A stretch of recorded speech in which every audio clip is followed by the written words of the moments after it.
I am very pleased to welcome the Honorable Henry Cuellar here today, who represents the 28th District in the United States House of Representatives.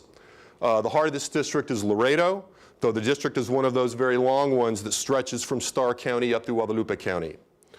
He was elected to that seat in 2004 and is now running a race in which most expect him to be very easily elected to a third term in a very staunchly Democratic district. Congressman Cuellar holds a BS from Georgetown University, a master's degree from Texas A&M, is that right? Yeah, okay. And he also holds a JD and the PhD from the University of Texas at Austin. Before serving in Washington, D.C., Congressman Cuellar was a fixture in state politics. He served in the Texas House from 1987 to 2001 and was appointed Secretary of State in 2001.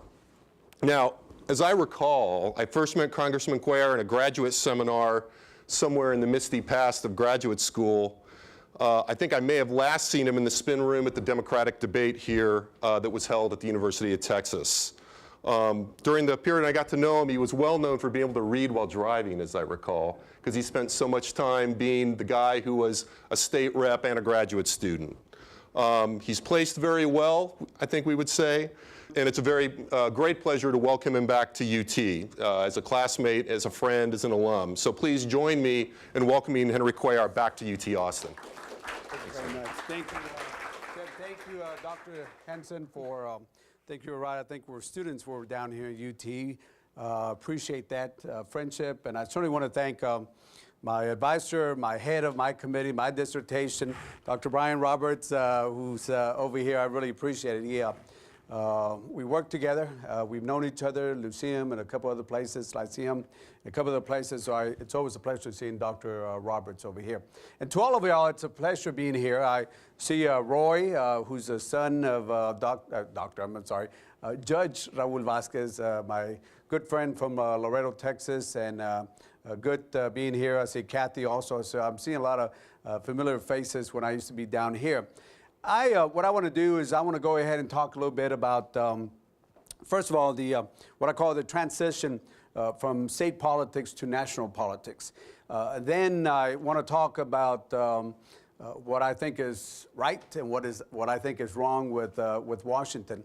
And then I'll be happy to leave any questions that you might have. Any easy questions, I'll be happy to answer that. Got any hard questions, I'll give you my email so you can go, just kidding. So I can go ahead and answer your questions. I will be here and answer the questions that you have. First of all, when I first left the state legislature, I was here about 14 years, it was a different time.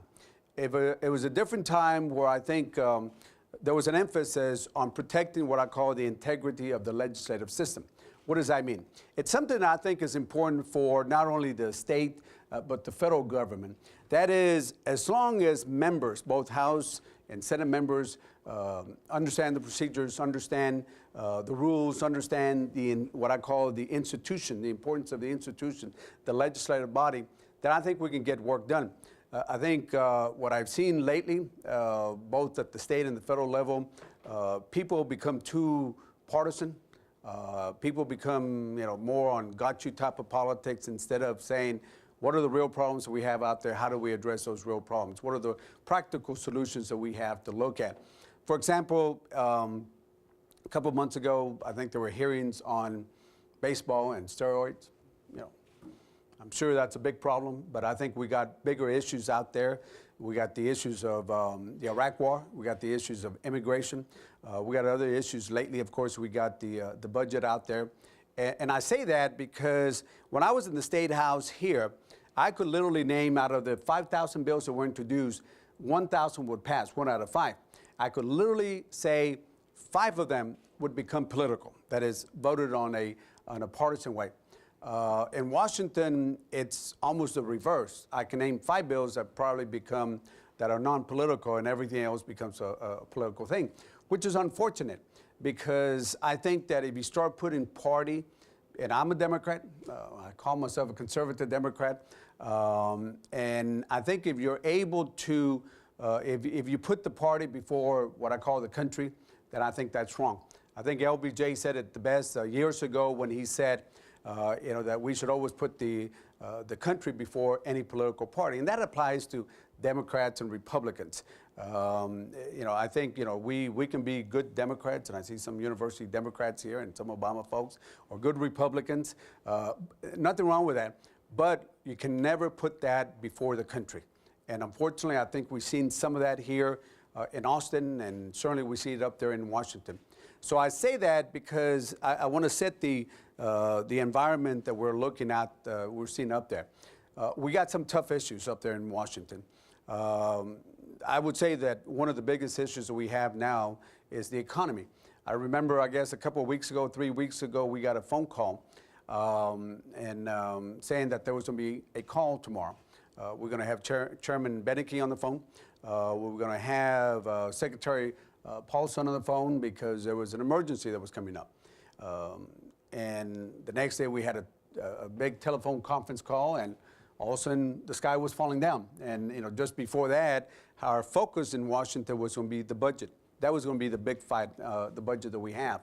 And then, of course, after that, we saw the bailout or the recovery plan, whatever you want to call it, and the steps that got to the point where we finally got it passed and what we're looking at right now. Big issues facing us up there, and this is why I think it's extremely important that you all get involved and get involved with your members of Congress, or maybe sometime in the future run for Congress, because we need new ideas, new blood to get people that can be good Democrats or Republicans, but will put first what's in the best interest of the country. Let's talk about some of the big issues that we're facing over there right now. First of all, we are dealing with a $3.3 trillion budget. That's what we are working with. I remember here when we worked with a $94 billion budget, I thought that was a lot of money. Over there, it's just so different. A $3.3 trillion budget that we have. Our debt that we have is one of those things that the media doesn't pick up a lot, but I think it's probably one of the most important things that we have to address. Our national debt right now is over $10 trillion, and we're paying over $200 billion a year on just the interest rate. Think about that, over $200 billion a year on just the interest. If you take the federal VA budget, the federal education budget, and let's say a third agency, EPA, put those three agencies together, their budgets together, they don't even match the dollars that we're paying on the national, national debt, the interest that we're paying down. And on top of that, 40% of that debt is owned by foreign countries, China, Saudi Arabia, and Japan. Now, I don't know about you, but imagine if your house one day, your next door neighbor, which might not be the friendliest person, took over 40% of your debt. And imagine if you got behind on a payment, what would happen? Well, I think this is something that we as a country should be concerned about what we're looking at. We have to bring down the debt. In fact, I believe in the last 40 years, the last two presidents that got us surpluses were, anybody want to guess? Kennedy and Clinton. I believe those were the last two surpluses that we had. And it's something that we have to look at. In Texas, we have a provision called pay-as-you-go. It's part of the Constitution. I think that is something that's very important, and we need to apply more of that up there in Washington. When the new majority, Democrats, when the new majorities came in, we implemented the pay-as-you-go provision. And the pay-as-you-go provision has to apply both for the House and the Senate. The House, I would say, since we've been there, except for 2 times, and one of them was this last $700 billion bill that we had, except for that and another one, has followed the pay-as-you-go provision. The Senate works, and I'm trying to be careful because I work with both senators, but the Senate as a whole has a different way of thinking. They still go on a credit card. And I think we need to get away from that and go on pay-as-you-go, which means that there's some tough decisions that we have to take. Because, if you're going to spend some money, we got to spend some money over here. You got to either find the money somewhere or cut it somewhere else to bring the money. I was 10 out of my 14 years here in Texas, I did the budget. I used to do I was the chairman of the public and higher education budget, so I think I have a little understanding of what budgets are. In fact, I did my dissertation on performance-based budgeting. Wanted to do it in the state of Texas, but my advisor said, no, you got to do a comparative study of 50 states. So I did 50 states. I'm still picking on him on that. But, you know, and one of the things when you look at the budgets, you know, where you talk about how you put money in or what priorities you want to set, by putting a priority, you set values or you set priorities on where you want to spend the money. So you can cut in certain areas and add in certain areas. If you want to put more money in education, doesn't mean that you have to increase taxes, or doesn't mean that you have to, you know, cut children health insurance, but you can put it by adjusting in certain areas, and that's what budgeting is all about. We passed this last session, we passed 3 bills and a CR, continuing resolution. What were the bills that passed? Homeland, Defense, and Veterans Military Construction. Why? Because the administration, that's the one we felt that the administration would work with us. Everything else got postponed to another time.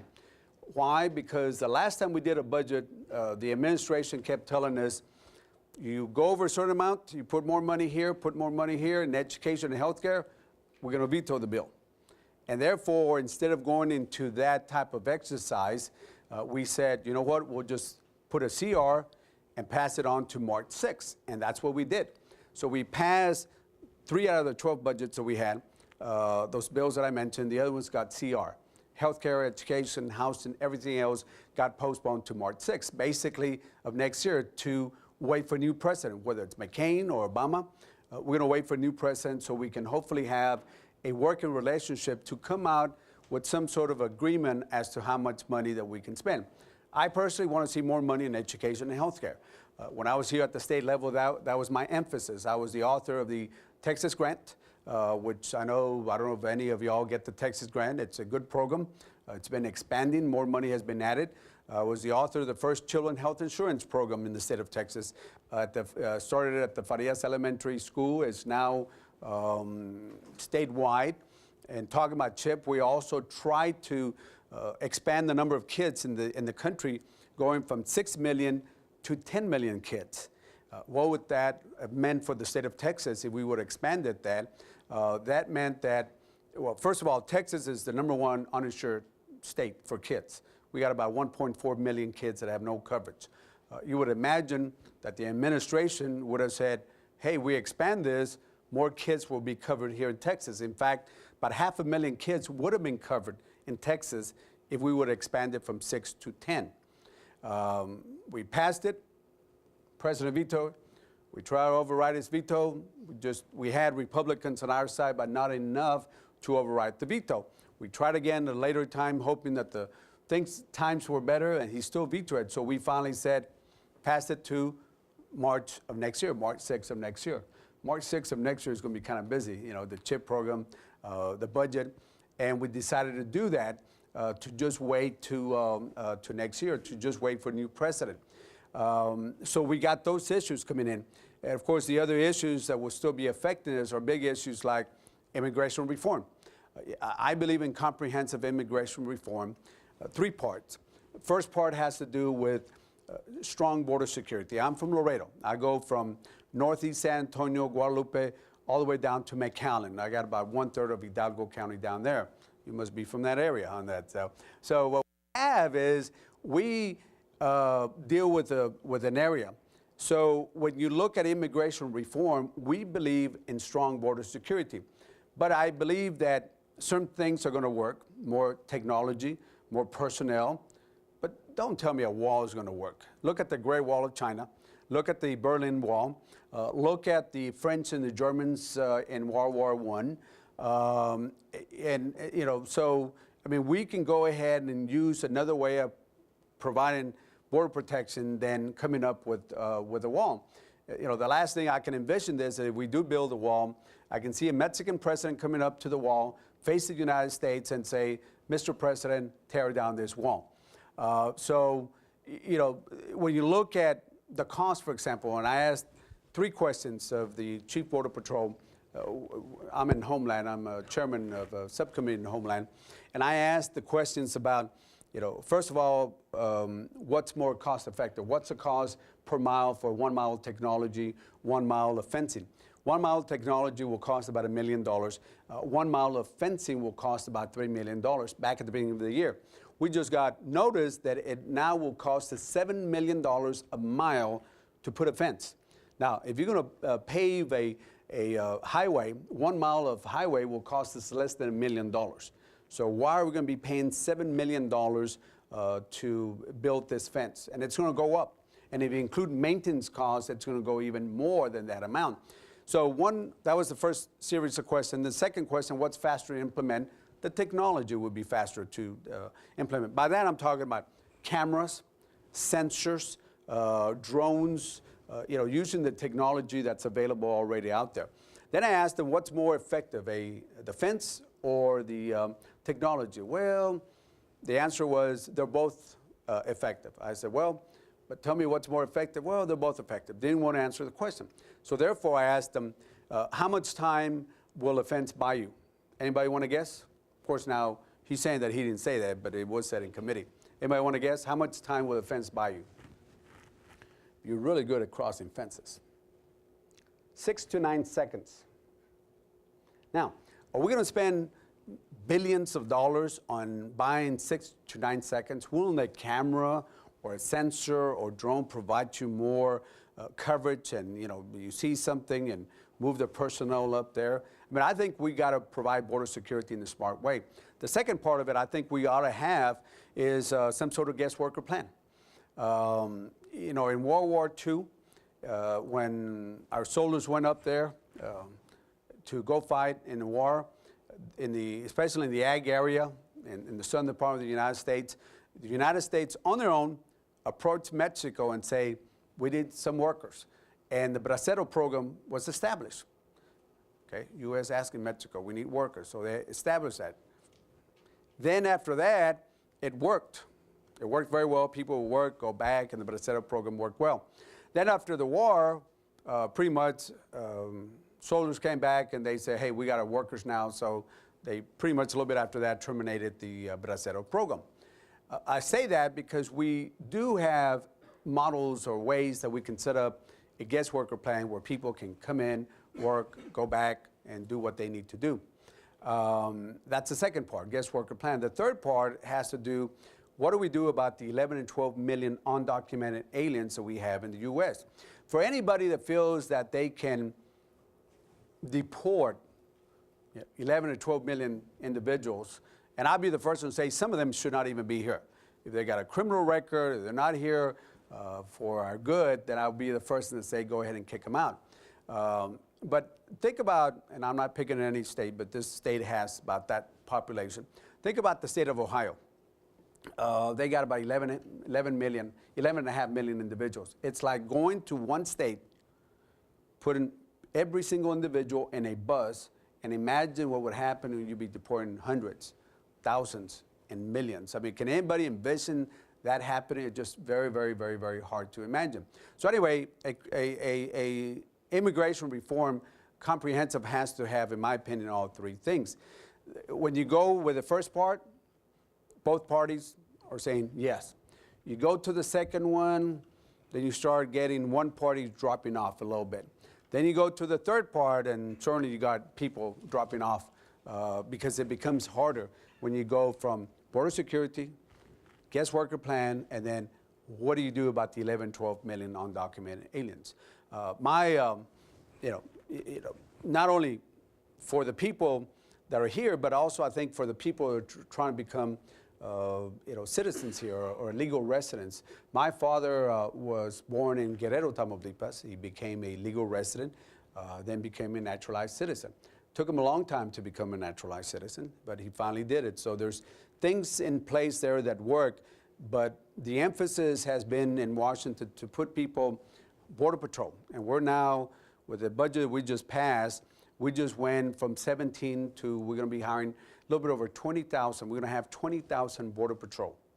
But we also have to look at staffing the State Department, because those folks that are working on visas and working in the consulates across, like for example, Monterrey is one of the busiest one out there. And I don't know if you know, they just closed it.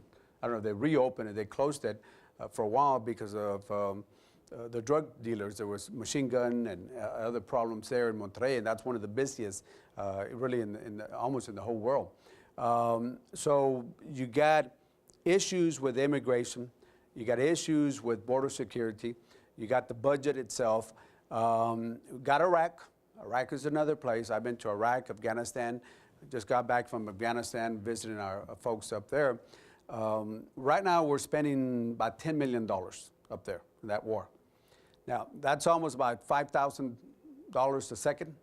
About 14, maybe even 13, 14 days of the Iraq war could fund the Children Health Insurance Program for 1 year. Remember the one that got vetoed? Just 12, 13 days, 14 days could fund for a whole year 10 million kids. And on top of that, as we're doing that, the Iraqis now have a $79 billion surplus. So as we're getting into a debt and a bigger debt, and then we're helping a country that has a $79 billion surplus, I think we need to change a little bit there. Now, I'm not one of those that feel that we ought to do an immediate withdrawal. It's not going to happen. It would not be good. Because if you create a vacuum, for example, when Saddam was there was a power structure. We came in and knocked out that power structure. And whether it was good or bad, in this case it was bad, we took out the power structure. We got to build a power structure there, so otherwise there will be a vacuum. Then you have Syria and Iran and other folks will be willing to come in right away. So this immediate withdrawal it just won't work. But we got to start the process as soon as possible. Start some withdrawal back, and then of course let the Iraqis do more and certainly pay more, especially as they have a surplus and we're facing probably the largest deficit that we've had in our history to do that. So we got those issues. Of course, the economy is another one that, as I mentioned, pretty much popped up, and it's not over. We're going back on November 17th, and we're looking at doing a second stimulus package.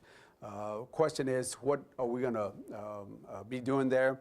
What I'm looking at, and what they're looking at, the leadership, part of that large amount of money will be into infrastructure.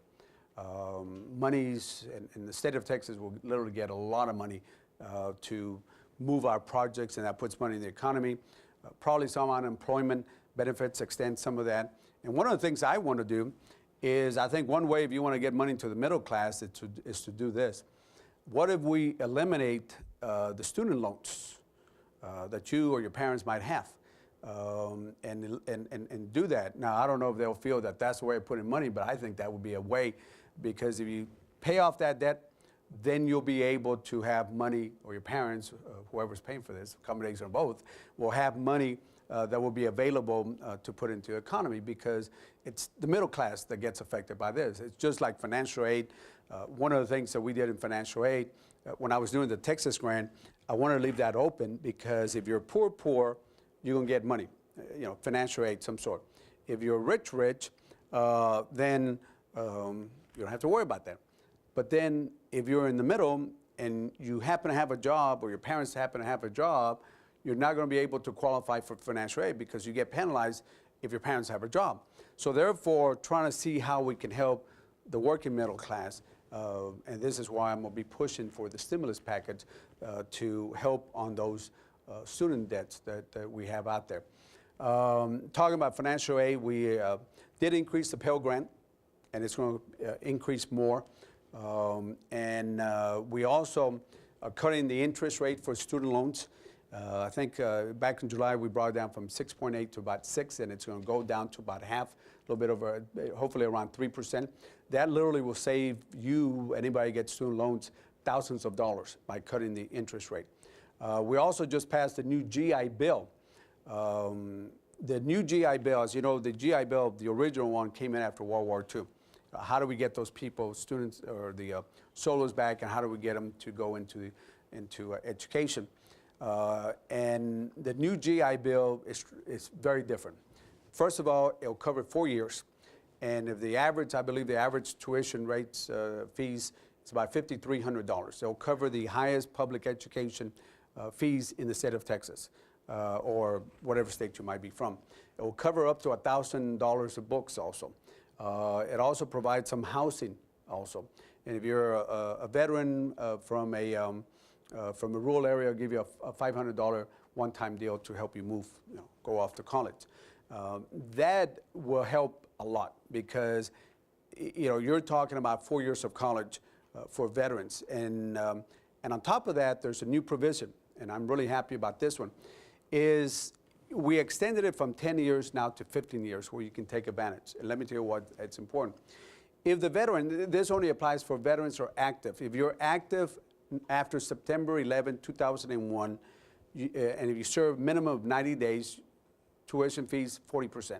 Then there's a scale where if you get a minimum of 3 years active service, then you get 100% of your college. But there's a provision there that says that if you don't use your benefits, you can transfer it to your spouse, he or she, or you can transfer it over to your kids. That's why that 15 years is very, very important. That, in my opinion, will also help move a new generation of the new soldiers. Veterans are coming in from Iraq and Afghanistan, and any active soldier or anybody that serves in active duty after September 11, 2001. So these are some of the issues that we passed. There's going to be a lot of emphasis in green, alternative fuels. We certainly have to, windmills. I know in the Laredo area, Webb County area, we've been struggling with Homeland Security because we've been trying to put a windmill farm there. But Homeland is saying, oh, no. And we're going to figure out what the problem was. And what it was is that they have radars in the border. And they're afraid that they might mistake the propeller with a windmill. I told Homeland, I can help you real quickly. One moves, one doesn't move. And I can help you, decipher that. But I think we finally, after almost a year of working on this, we finally got them to understand.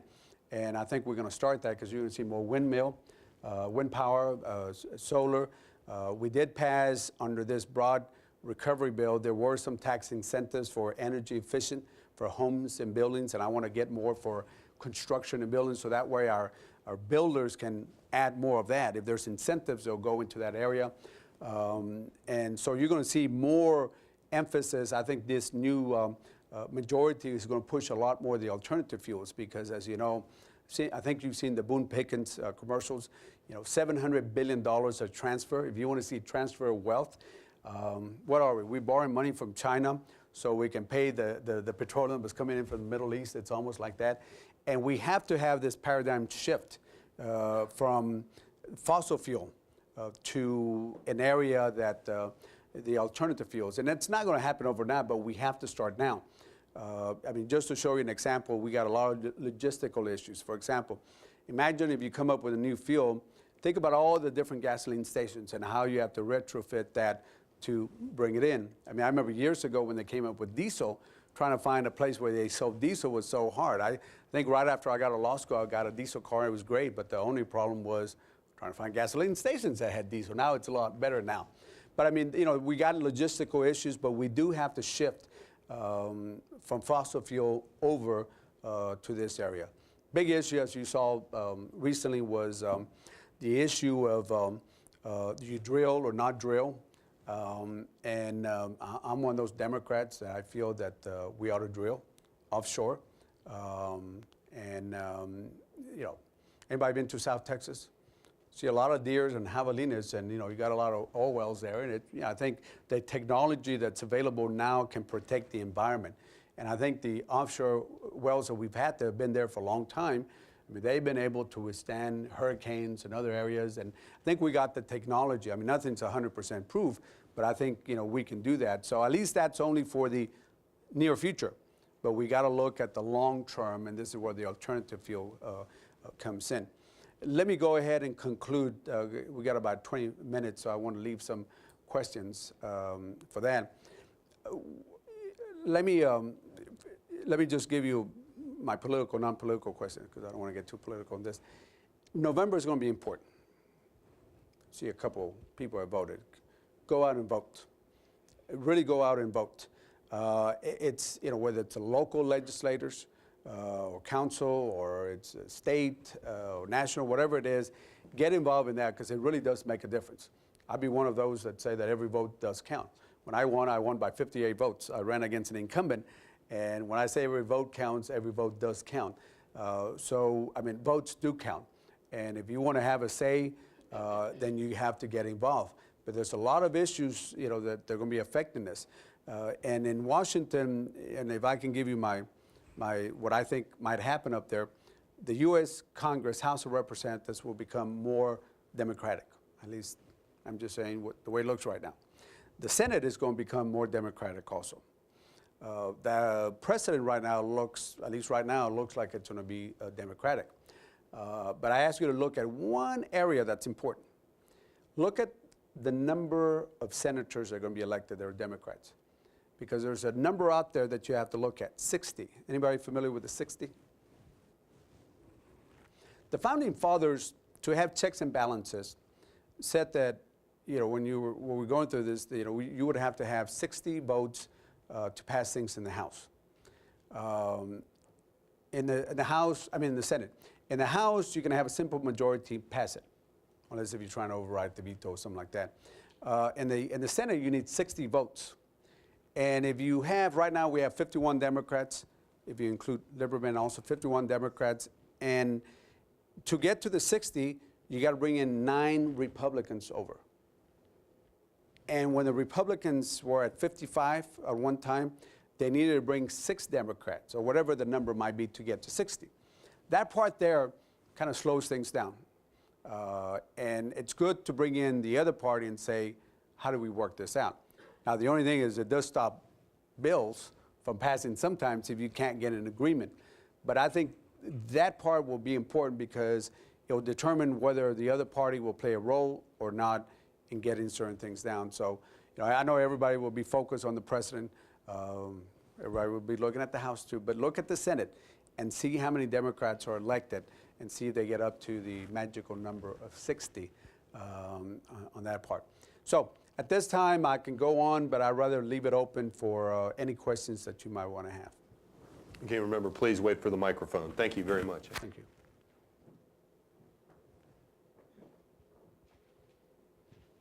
I wanted to go ahead and ask real quick, what are your thoughts on the DREAM Act? Mm-hmm. Yes. The DREAM, everybody familiar with the DREAM Act? You got kids, folks that don't have the proper documentation. Let's look at what the practicality is first, and then see if we can all agree on this. If you have a child whose parents are not here legally, pretty much they can go into public schools. I think the federal law has said, the cases have said they can go in. But then to go beyond that, if they go to college, they would have to pay a out-of-state tuition.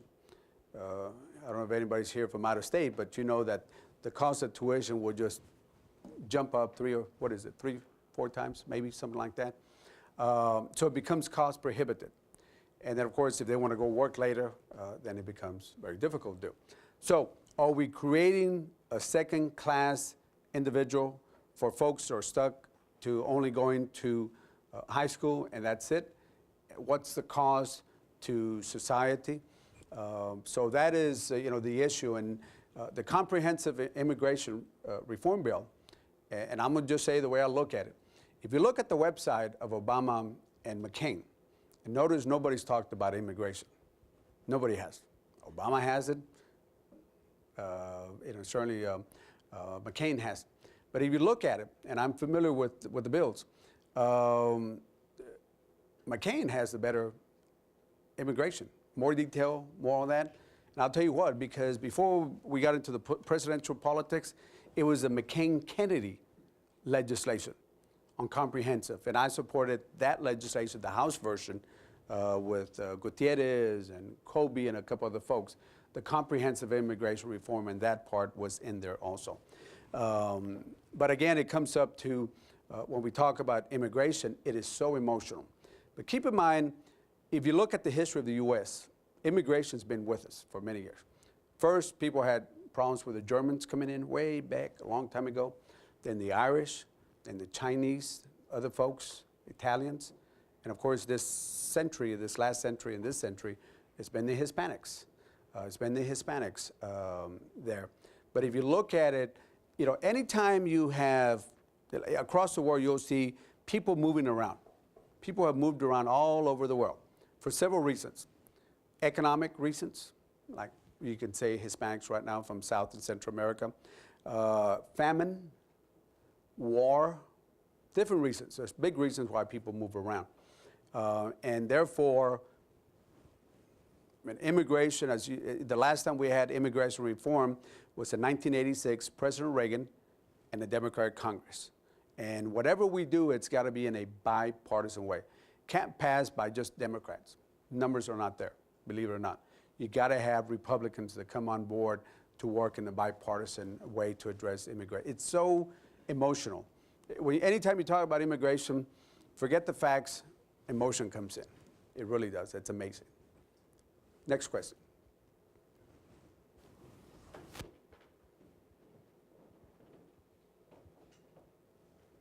Thank you.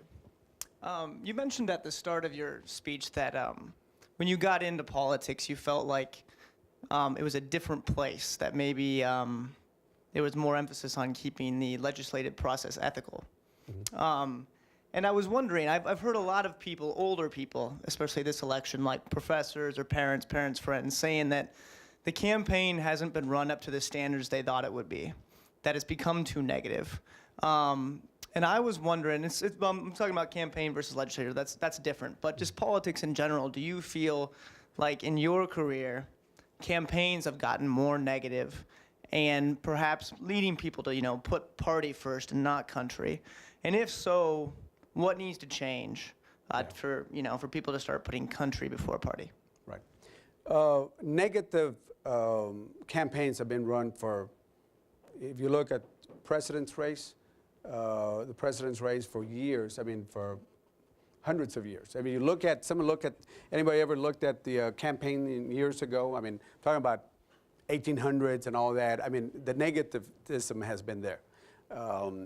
I don't know if it's more because of the technology that we have now that we're able to get it instantly, but it is. I mean, I'd rather go in and say, and I'll tell you the way I'll say it straightforward.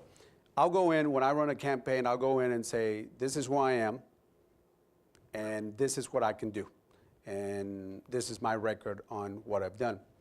Now, if somebody attacks me, you bet I'm gonna respond. I mean, I'm one of those things, somebody hits you, somebody punches at you, you're gonna hit them with a 2x4. I mean, that's just the way I believe things should be. And I've noticed it's a response. But it's unfortunate because people want to hear about how you're going to solve problems, how you're going to get to solutions. And what happens in Washington, let me tell you the way I see it, my perspective. On a one-to-one basis, Democrats and Republicans, fine. But then you could put together what I call the group psychology, and all of a sudden, Democrats do this, Republicans do this, and that's, you get into that. When I first ran the first time, ran against an incumbent, Democrat. It was a primary. They had done the redistricting. They brought him into my hometown. I ran. I beat him. I went up to Washington. My first 2 years were, a lot of the Democrats were not happy because I beat a very popular Democrat.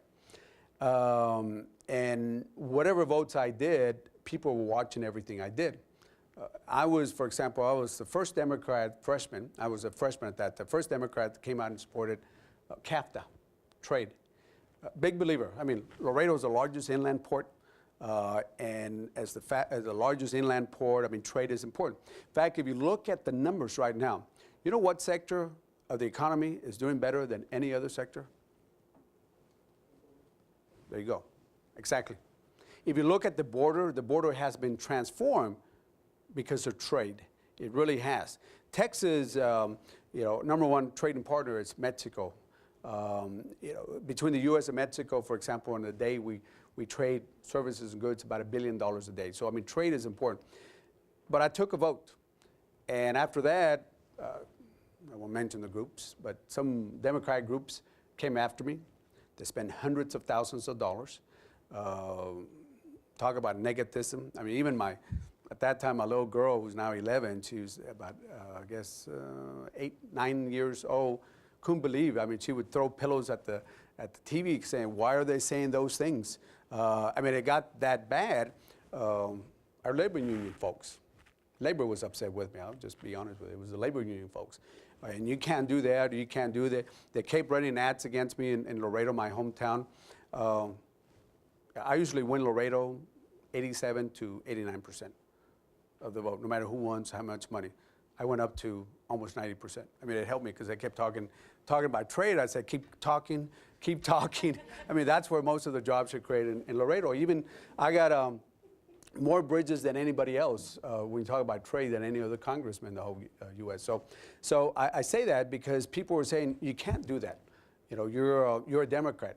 And you got to be a liberal Democrat, and you got to vote this way. You got to vote the party.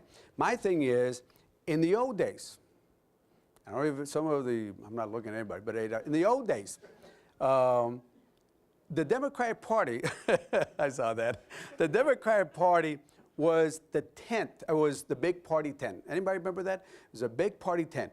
You're a liberal, you're a moderate, you're a conservative, you're a Democrat. I'm just, same thing for Republicans, I assume. But let me just, give myself as an example. Now you have groups that are trying to purify and make people in their image. If you're not a liberal Democrat, then you're not a Democrat. I mean, I had Deli Cause, all those bloggers out there, and everybody attacking me. And I knew my district better. I beat the incumbent that was coming back again, the former incumbent. I beat, what was his name, Victor Morales, remember he ran for Senate?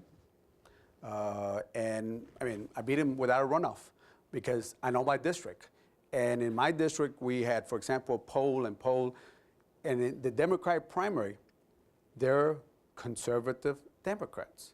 So why am I going to, do something that goes against my philosophy and definitely go against my constituents? So people got negative on that, and it has. But negative campaigning has been going. If you look at anybody, just look at campaign, go back in history, it's amazing. I mean, there were some things that would say. I remember one particular president was really interesting. One last question. Well, I may take that. And it seems like we have to ask you, given kind of the way you've laid things out, there's going to be another fiscal stimulus package, clearly. There's huge deficits, which you talked about, clearly. The economy's still in really uncertain, straits. And come January, if, at least, things happen the way they look today, there's going to be essentially undivided government, one-party rule under the Democrats in Washington.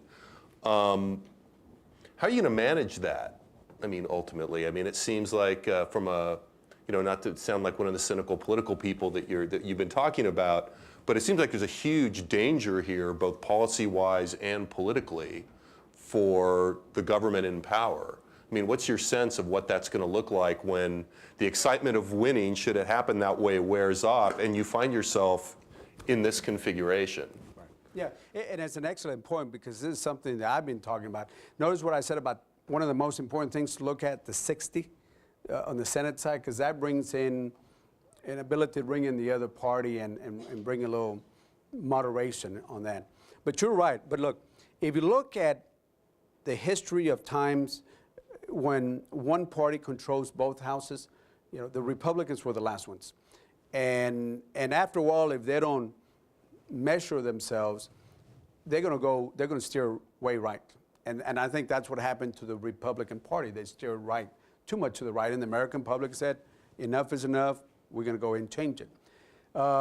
In the history, in the past, the Democratic Party has steered too much to the left also. And I want to be in the majority for a while, so I'm going to do everything I can to try to keep, myself and other moderate Democrats to keep the party from going too much to the left. And that's what we're hoping we can do, is that I understand exactly what you're saying. It's a fear that I have, that when you control and you don't have the divided government, then what's going to happen, you have one party and the tendency is to either veer left or veer right, depending on who the party is. So there has to be a very conscious effort, and certainly conscious efforts by at least folks like, and I include myself because I've always said this, got to stay in the middle, guys. We got to stay in the middle, because if you look at elections, let's say you got 1/3 Democrats electorate, 1/3 Democratic, Republican electors. It's who can win the independent voters, the other 1/3. And statewide here, the Republicans have been able to do that. They're the ones, that have done well. And I've always told, talking about politics, I've always told the Democrats, hey guys, it's good to win primaries, but the ball game is in November. And if you can't win in November, so what? I mean, that's the way I look at it. So there has to be a very conscious effort. And I guess the key will be, will there be enough of us to be able to keep the Democratic Party, the House and the Senate and the President from steering too much to the left? If not, I thank you very much. Brian, I really mean this sincerely. Been a good friend. I appreciate everything you do. And to all of y'all, again, get involved. And I'll conclude with this quote. In 1908, Mark Twain said, "Thunder is impressive, but it's the lightning that does the real work." What does that mean? People can talk about doing things, but if you don't roll up your sleeves and if you don't get involved, you're not going to get anywhere. So I ask you certainly to roll up your sleeves, get involved, get engaged, and I don't care if it's, working in the campaign or whatever it is, or running for office, but you got to get involved one way or the other. It really makes a difference. Thank you very much. God bless.